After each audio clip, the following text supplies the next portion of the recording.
Abu Simbel. This place is magnificent. We travel out here in our Taste Your Magic elite retreats, the Egypt international one. And when we come here, it is the housing of the temple from King Ramses II and his beautiful wife, Nefertari. King Ramses was, in the ancient Egypt, one of the most successful warrior pharaohs. He was also regarded as the most celebrated, the most powerful pharaoh of the New Kingdom. The New Kingdom era was also one of the most successful eras in ancient Egypt times. When we arrive to Abu Simbel, we take a nice little walk over this hill, and as we drop down, you begin to see these massive, massive statues of King Ramses and the stories of the warriors and the different things that he accomplished. And you see baboons lining in protection, and it's just huge. It's so fun to see as people walk and they first see this. Their eyes are just huge and big. And then one of the gifts that is given to everyone that comes on these retreats is a Cartouche necklace. And what this is it is the Egyptian symbols of their name in a royalty cartouche that they hang on their neck through the whole retreat and infuse it with their own gifts and their royalty. And as we go through these retreats in Egypt, they learn more and more about who they are and their bloodlines of their ancient royalty gifts. We first go into King Ramses II's temple. And as everybody goes through this, they are to look for things that remind them of their name and their symbols on their cartouches. And when we come into these temples, there's a certain feeling of you're being watched in a good way, like you're being held, like you're being invited, like you're being recognized, and your soul starts to connect with all of the carvings of the gods and the stories. And as everybody went through, we took a minute in King Ramses II's big temple, and they just bonded with the different symbols and stories of what resonates with them. And then we traveled to his wife's temple, Nefertari's. And as you come into this one, it's a little bit smaller, but still just as magnificent. And on this trip, we had everybody share what they were able to find that resonated and what did that mean to them. What was a part of their name that stood out in remembrance and as a message directly to them. You ready? So why we're doing it this way is because the physical body embodiment of life, the reality, the matter, is where our mind can actually kind of start stopping with our beliefs. Mine was the wisdom of an owl and the strength of a cobra. Looked hard in here. I didn't find a single owl or a cobra. But I didn't get frustrated because I realized they're inside me, and I just stopped and said, I need to have the strength of a cobra. Wisdom, that's amazing. Strength in times of adversity, that's what I lean on. Very good. Similar to what she was saying, I connected in there to what I interpreted as Isis. On my cartouche, there is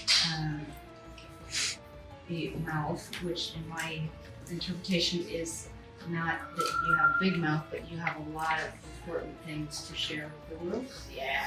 And the next one is a bird, which in my feeling of this is that taking flight in your own life is so vital.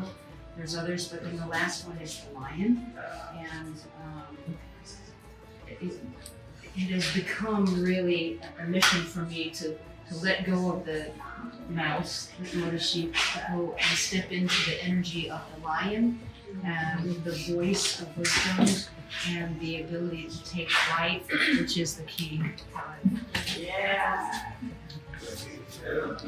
So on mine, connected immediately when we got them with the water signs and the feathers that are on mine, and the words that popped out on my description is the royalty. Also, there's the hands that are gifted in energy and physical doing, and water with the soul. So just the power and wisdom that comes with being able to use my hands to bring that fluidity of transformation and the power of this over here. What I got above there is it looked to me like a wingspan, like feathers that were up there, and sharing my wisdom and soaring just with others the ripples of what I get to share with those that I come in contact with. So nice. In the past, I've had the group go and find a spot in the temples and put their hands on the walls and allow themselves to breathe and connect into the wall. And as they do this, there's a magic that starts to happen that kind of engulfs them into a dreamscape where it shows them a story. My very first time coming here, I was in the Nefertari's temple, and there was an extra room. And I went into this extra room, and I remember it very, very clearly because the ceiling was really low, and there was bats. There's bats all over. There's bats in the entryway, and there was one little bat above my head in this room. And as I was in this room, it took me through a story of what was going on in these times.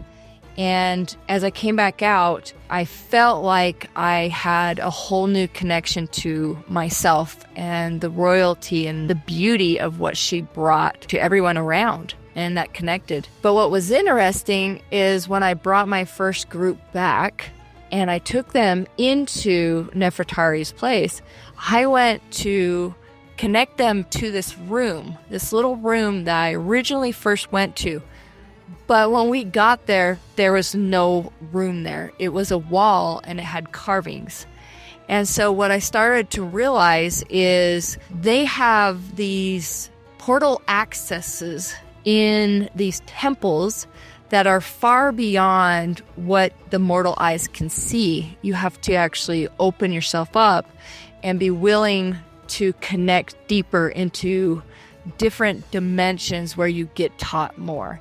And so with each group that I bring in, every time we go through either Ramesses or Nefertari's, they kind of take turns depending on the energy and depending on where we are in the lunar cycles and the different times of year and our own spaces. But one will be more inviting and kind of pull you into the walls and the stories and even into almost secret spaces. And the other one will bring you a little bit more of a material strength and vibration to you where you can feel yourself more physical and you can embody more of what the walls and the teachings are in a more physical way. And so Abu Simbel, these temples always have a different experience when I come and I bring groups, and it just really depends on the group that comes. But here is some of the shares of the cartouches that this group was able to discover about themselves and their names. And when you share and you teach what you learn, you embody it at so many different levels. And so I was really proud of how courageous this group was to share with each other. I'm always excited when we come to Egypt to come to this temple and explore what it gets to show us this time. And what messages we get to have and who gets to see the secrets even more than just of the physical wowing of the giant statues and carvings. So enjoy, watch, and see if something stands out to you as you watch this.